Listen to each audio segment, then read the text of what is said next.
back and talked a little bit about PEN, protons, electrons, and neutrons.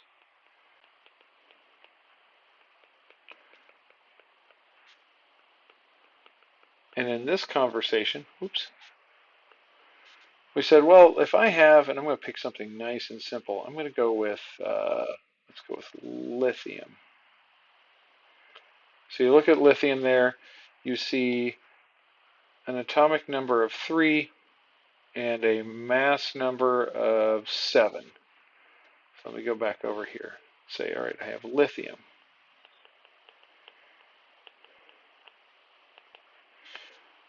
Atomic number, mass number. Now remember, hopefully remember, atomic number is exactly related to number of protons. So lithium has 3 protons. If lithium is neutral, that is, it has no charge, then,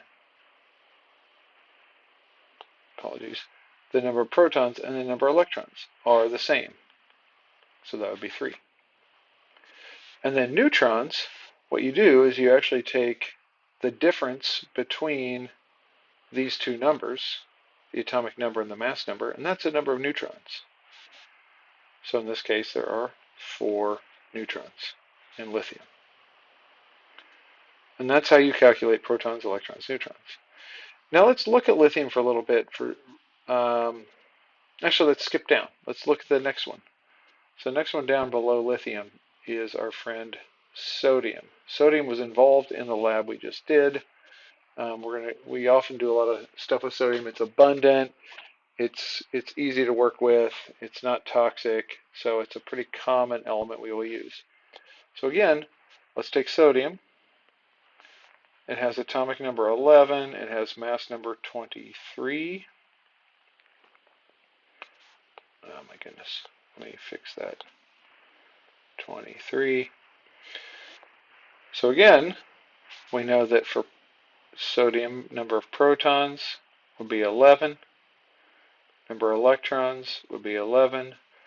And number of neutrons would be the difference between those two numbers, which is 12. Now here's the new piece that we talked about today in class. Let's sort of draw a model. This is not actually what an atom looks like. I can't emphasize this enough. But this is a model, a way for us to conceptualize how this atom of sodium might look. So let's imagine we have an atom of sodium. In its nucleus, which is a very dense inner core, there would be, so I'm going to make protons blue, 1, 2, 3, 4, 5, 6, 7, 8, 9, 10, 11. So there are 11 pluses in there. And I'm going to make my my neutrons black. There are also neutrons in here. There are 12 of those. 2, 3, 4, 5, 6, 7, 8, 9, 10, 11, 12. Now remember, neutrons are there really as glue to keep this little nucleus stuck together, because when you have 11 positive things jammed close together, they're going to fight with one another. They're going to push off of one another. All right, so then around the outside, when this thing is neutral, around the outside, there would be 11 electrons. But electrons are different. They're sort of floating around the outside, and they are in these things called orbitals. So let's say in this first orbital, we have, not let's say, in all atoms, the first orbital holds only 2 electrons.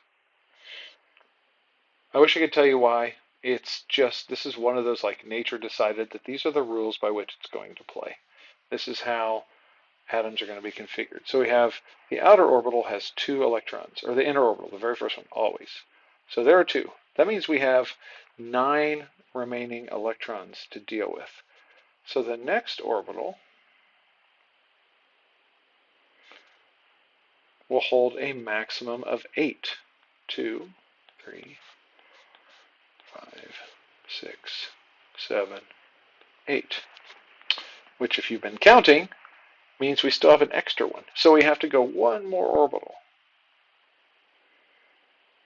And this orbital has a 1.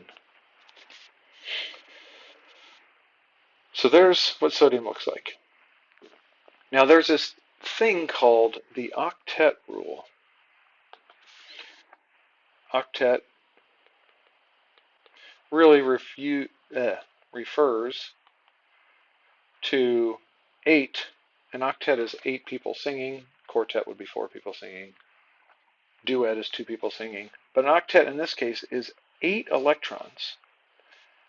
And basically what this says is that atoms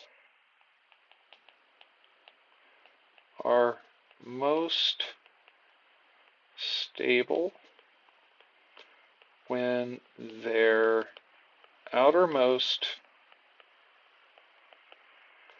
orbital is filled. So obviously, sodium in this configuration is not its most stable atom. Its outermost orbital is far from filled. It would need 7 more electrons to fill that outer orbital. Which is going to be hard to do. It's going to grab a bunch. And actually, if sodium grabs 7 additional electrons, sodium's charge in that case will be a -7. That's a pretty high and pretty rare thing to have happen. So what's the other option for sodium? If it's not going to grab 7 additional electrons, well, the easiest option is for sodium to give up an electron, to donate it, to sort of send it out into the universe to join other forces. And that's the cool thing about electrons. They're sort of borrowed and shared, and they move around from atom to atom. They're sort of bebopping in and around. These innermost ones, maybe not so much. These 2 here, they're like pretty much stuck. But the ones on the outermost shell of an atom can sort of flip back and forth between other atoms, because of course they're not out here by themselves. They're bumping into other things all the time. In fact, when you bump into things, you're bumping into each other's electrons. So this transference can happen. And so sodium pretty freely gives this electron up, especially if it has a friend nearby who's maybe looking for it. So let's think about something like chloride, which we used in our lab. Actually, I'm going to change colors here. Chloride. We're going to use a little green. So chloride, should have given myself a little more space, but here's my Cl. Chloride has atomic number,